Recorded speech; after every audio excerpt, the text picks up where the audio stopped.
Hey everybody, I'm Scott Butwell and welcome to my YouTube channel. And one of the most important things I've learned about online writing is how important your title is and how important your first line to your story is. As my brother likes to say, you could have a Pulitzer Prize winning story, but if your title sucks, no one is going to be reading that story. I think the first line is just as important to your story because I think readers are just giving you a short amount of time, maybe 5 or 10 seconds, right, to impress, to make them want to keep reading. So it's easy to give the advice, how important it is to have a strong opening line, but that's not really advice, right? That's just a statement, So in this video, I'm going to talk today about how to create that opening line, that opening line that kind of builds some anticipation about your story, that opening line that kind of creates a mystery to be solved, that opening line that compels people to want to keep reading, to care about your story. So I'm going to give some examples about how to do that. Actually, I'm going to give you a bad example or one that's not so good for my first story on Medium. And then I'll give you a good example, and I'll talk about what makes an example good or bad. And then I think I'll end with one example from another writer on Medium. So let's get started. I'm going to take a look at my first story on Medium and my opening line. Here it is. My son and I had been on a few hikes, nothing more than a half a mile. And the truth is, he liked eating granola bars more than hiking. An opening's not easy, I know for me a lot of times it's a struggle, and sometimes it feels like I'm back in high school and I have a crush on a girl and I just don't know what to say, For this one, I would say it wasn't terrible. I mean, you have a little bit of the two characters, a father and a son. It gives a little bit of information about them. The son likes eating granola bars more than actual hiking. It gives you a little bit about the setting. They're on like a short hike, because they haven't gone further than a half a mile. But I don't think there's anything in here that really gives anyone an incentive to want to keep reading. So that's kind of what's missing. There's got to be some kind of, action, some kind of, detail that kind of pulls people into their story. And this one, I just think it's a little bit lacking in that. So it's not terrible, but it doesn't have that thing that draws people and makes people want to keep reading. And so this is where they probably would stop reading, to be honest. Although surprisingly, this story did get, some good stats. I don't know how.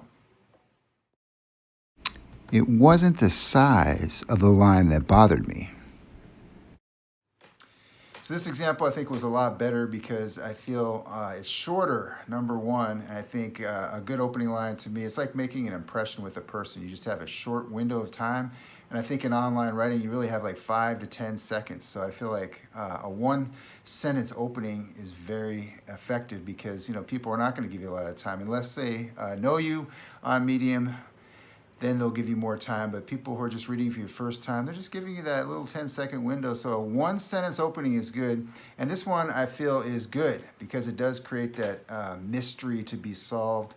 Why is this line bothering this person, me? What is it that's going on in this line that's bothering me? So it's kind of got that, curiosity factor.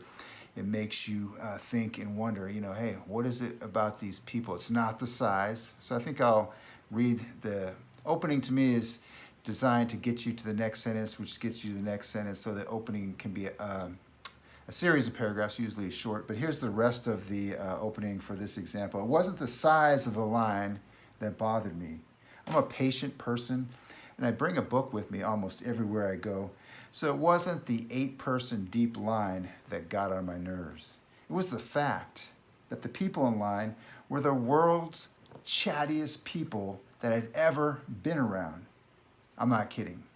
They blabbed and blabbed and blabbed about their 99-year-old father or their 85-year-old mother to people that they hadn't even met before getting in line. Blab, blab, blab, blabby, blab. They just kept on blabbing. They yacked on and on about whatever popped in their head, talking loudly like clanging gongs without interruption.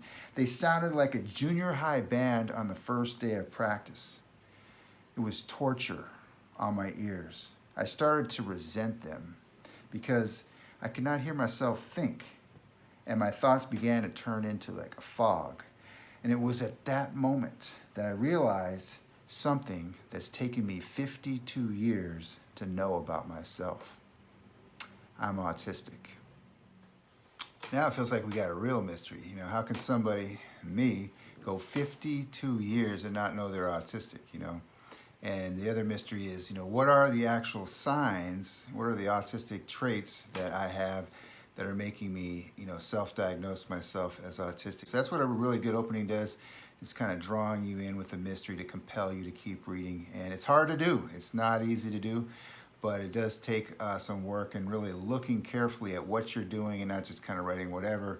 That's usually just going to make people bail on your story. So there's a craft to this. You got to take your time and really kind of, you know, really think, how can I get people, you know, into the middle part of my story? All right, so I think I'll share a quick little example from a story opening from a friend of mine on Medium. This is a story from Mark from Boston about his sister and her cat. And here's the opening to the story. If you know my sister Andrea, you know her preference for a cat with a certain punk rock personality, shall we say. 2 thumbs up for Mark in a very short space of time. I think this is one of those that fits the 5 to 10 second rule. He gives us enough information about these two main characters, his sister and her punk rock cat, and he kind of tells us just enough about those characters to compel us to want to keep reading. He's saying his sister has this preference for cats with an edge, you know, so that makes you curious about, you know, his sister, you know, why does she like these kind of cats? And then the adjective punk rock cat. That is really the thing that draws me in, because now I want to know about this cat. What does she do? Does she scratch and claw? Does she bite?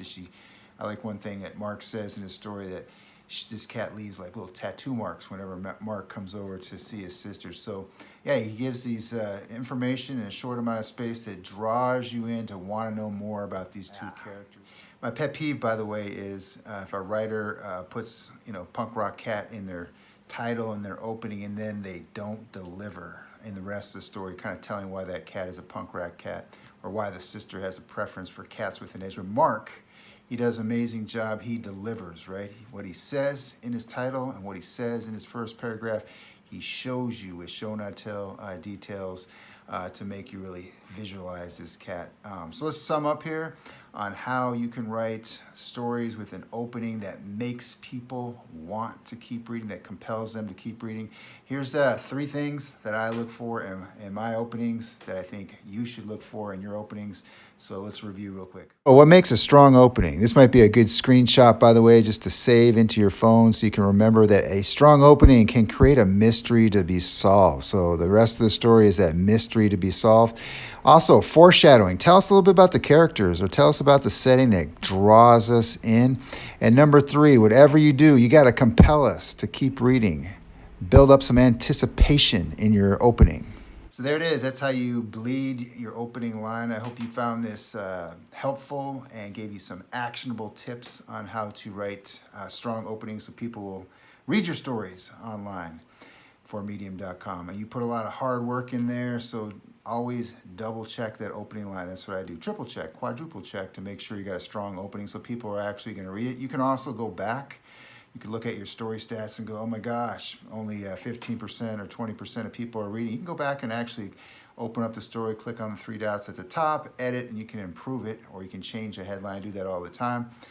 Just kind of pay attention to that first hour to see how the stats are doing. You can't really say after 5 people, that's not really a valid sample size. But all right, thank you for watching, and if you found this video helpful, don't forget to subscribe to get more actionable tips on the craft of writing. That's what my channel is all about, helping you to become better as a writer through understanding the craft of online writing. Peace out, everybody.